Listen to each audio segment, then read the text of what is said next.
జబర్దస్త్లో వర్క్ చేస్తున్నారు కాబట్టి జబర్దస్త్లో వేసే స్కిట్ల గురించి కానీ వీటి గురించి కానీ ఇప్పుడు బాగా ఎక్కువ బయట రూమర్స్ కూడా వింటున్నాం జబర్దస్త్ గురించి. చాలా ఇష్యూస్ కూడా ఫేస్ చేస్తుంది జబర్దస్త్ అని. సో మీరేమంటారు మరి దాని గురించి?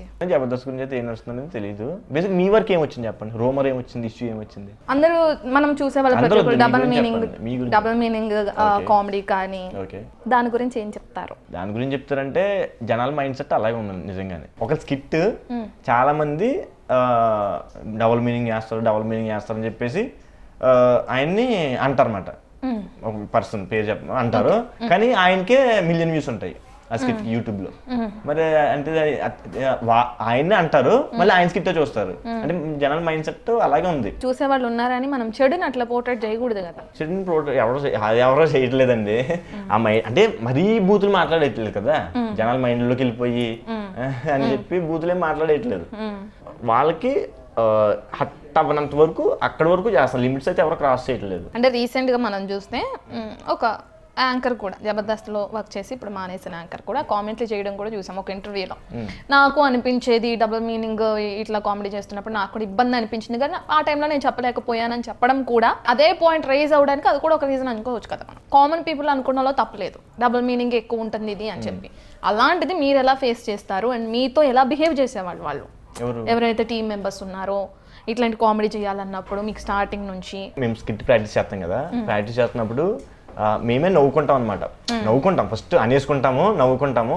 కానీ వేరే వాళ్ళ ఇష్టం మాకు పెడితే మా రావుగారి స్కిట్ లో నాన్ వెజ్ అండి. ఎందుకంటే ఆయన ఒప్పుకోడు అసలు.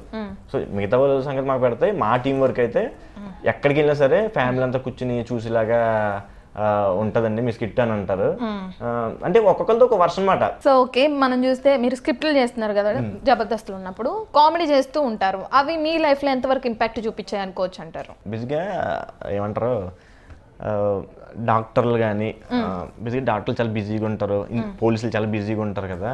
చాలా మంది కూడా డాక్టర్ల దగ్గరికి వెళ్ళినా పోలీసులు ఎవరైనా తగిలినా కూడా మాకు రిలీఫ్ అదేనండి జబర్దస్త్ అని చెప్పేసి వాళ్ళు అలా అంటుంటే నాకు చాలా హ్యాపీ అనిపిస్తుంది అన్నమాట. ఎందుకంటే చాలా బిజీగా ఉండేవాళ్ళు, చాలా స్ట్రెస్లు ఉండేవాళ్ళే వాళ్ళే ఆ మాట అన్నప్పుడు నిజంగా ఒక్కనొక టైంలో ప్రిస్క్రిప్షన్ అంటారు కదా డాక్టర్, దాంట్లో కూడా జబర్దస్త్ చూడండి అని చెప్పేసి ఒక రాసి, అంటే నేను విన్నది జబర్దస్త్ చూడండి కాసేపు అని చెప్పేసి రాశారంట. అది కూడా మాకు రిలీఫ్ గా ఉండడానికి అన్నమాట. అంటే కాసేపు నవ్వుతేనే కదా.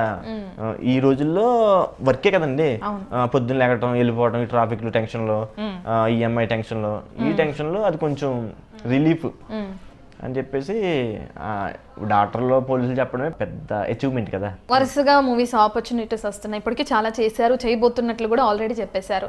సో ఇట్లా వరుసగా మూవీస్ ఆఫర్స్ వస్తున్నాయి అంటే మనం పైరవీలు చేస్తున్నారా మీరు మూవీస్ కి సంబంధించి? పైరసీ తెలుసు, పైరవీ అంటే ఎవరికైనా సపోర్టివ్ గా ఉండడం కోసం కానీ, ఎవరిదైనా సాయం తీసుకోవటం కానీ, ఆపర్చునిటీస్ కోసం ఎవరిదైనా రికమెండేషన్ చెప్పి ఆ టైప్ లో ఏమైనా? నేను ఎక్కువ ఆడిషన్కి వెళ్తున్నానండి, ఆడిషన్స్ తిరుగుతున్నాను. సో దాని ద్వారా కొన్ని వచ్చినాయి అయితే కొంతమంది తెలిసిన వారా అండి. అంటే ఇప్పుడు నేను ఇందాక చెప్పాను కదా, ఇప్పుడు ఒక దాంట్లో మిస్ అయింది. సో దాని రైటరే వేరేది వెబ్ సిరీస్ చేస్తున్నారు, దాంట్లో నాకు పెట్టించారు. లైక్ అదొక ఆఫర్ లాగా. లేదంటే మనకి కో ఆర్టిస్టులు ఉంటారు.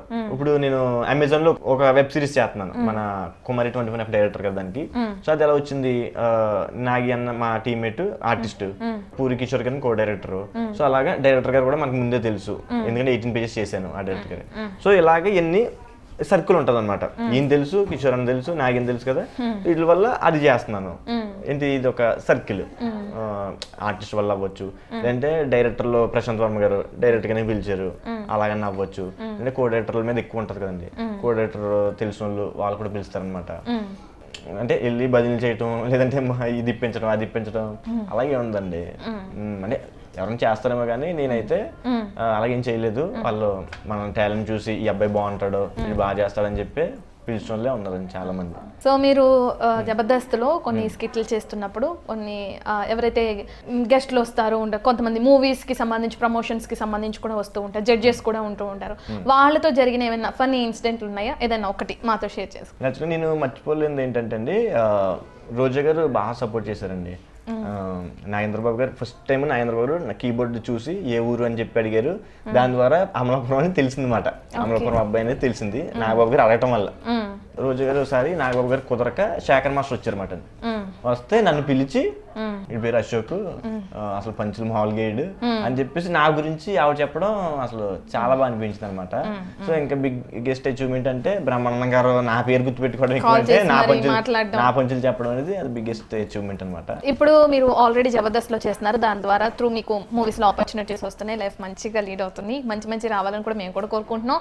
సో దాంతో మనం చూస్తే కొత్త పర్సన్స్ వస్తూ ఉంటారు ఇండస్ట్రీలోకి, జబర్దస్త్లో ఇంట్రెస్ట్ ఉండి, మూవీస్లో ఇంట్రెస్ట్ ఉండి, మీలా వచ్చే వాళ్ళు కూడా, వాళ్ళందరికీ ఏం చెప్తారు మీరు? చాలా మంది అండి, అంటే ఇప్పుడు చేస్తున్నాను కదా, నాకు కూడా చాలా మంది ఫోన్స్ చేస్తుంటారు, అన్న మా అబ్బాయిని పెట్టుకోండి, మా అమ్మాయిని పెట్టుకోండి, లేదంటే అన్న నాకేమో చూడన్న అని చెప్పేసి అంటారు. నేనేమంటానంటే ఎక్కడో పాలకొల్లు, నరసాపురంలో, అమలాపురం నుండి ఫోన్ చేసి అడుగుతూ ఉంటారండి. వాళ్ళు ఇక్కడికి రాకుండా అక్కడి నుంచి అడిగేస్తారు అనమాట. అంటే రేపొద్దున చూడుతుంది అనుకో, ఈ రోజు నైట్ బయలుదేరి వచ్చేద్దాం అని చెప్పేసి అలా ఉంటది. కానీ నేనేమంటానంటే ఇక్కడ వచ్చి ట్రై చేయాలి ఫస్ట్. అలా చేసే వాళ్ళకి నేను అసలు రెస్పాండ్ అవ్వనండి. కానీ ఇక్కడికి వచ్చి ట్రై చేసి కష్టపడుతున్నాడు, వీడు ఓ సంవత్సరం 2 సంవత్సరాలు ఆఫీసులు తిరుగుతున్నాడు, అడుగుతున్నాడు, చేతులు కట్టుకుని నిలబడుతున్నాడు, ఓకే బాగానే చేస్తున్నాడు అని వాళ్ళకి మాత్రం ఖచ్చితంగా సపోర్ట్ ఉండాలండి. ఎందుకంటే సింపుల్గా వచ్చేసింది అనుకో, ఇంతేనా అనుకుంటారు అనమాట. కానీ కష్టపడి అలాగా ఒక స్టెప్ ఎక్కితే దాని కష్టం తెలుస్తుంది, దాని విలువ తెలుస్తుంది, మనం కూడా ఇండస్ట్రీలో నిలబడతాకి ఒక ఇది ఉంటుంది అన్నమాట చెప్పుకోవడానికి. హార్డ్ వర్క్ చేసే వాళ్ళు, కష్టపడే వాళ్ళు ఉంటే సపోర్ట్ ఉంటుంది. హార్డ్ వర్క్ చేసే వాళ్ళకి మాత్రం కంపల్సరీ అండి. చిన్న అంటే నేనేదో పెద్ద ఛానల్ కదా, మనమే స్ట్రగుల్ చేస్తున్నాం కదా. సో మనం చేసే దాంట్లో అన్న చిన్నది అన్న అసిస్టెంట్లు అడిగారు అనుకోండి, అన్న పలానా అబ్బాయి ఉన్నారు, పలానా అమ్మాయి అని చెప్పేసి చెప్పడానికి బాగుంటుంది అని నేను అంటానమాట. ఎవరన్నా సరే ఒకటే చెప్తా ఆర్టిస్ట్ కొత్తగా ట్రై చేసే వాళ్ళకి, సో నేను కొత్త ట్రై చేసి మాత్రం కష్టపడండి, అంతేగాని ఎక్కడి నుంచో ఫోన్ చేసి అడిగి మా అబ్బాయిని మా అమ్మాయి పెట్టి వెళ్ళాలి అనుకుంటే ఫస్ట్ కష్టపడండి. కష్టపడితే మాత్రం కంపల్సరీ సపోర్ట్ చేస్తారు. నేనని కాదు, కంపల్సరీ కలాం తల్లి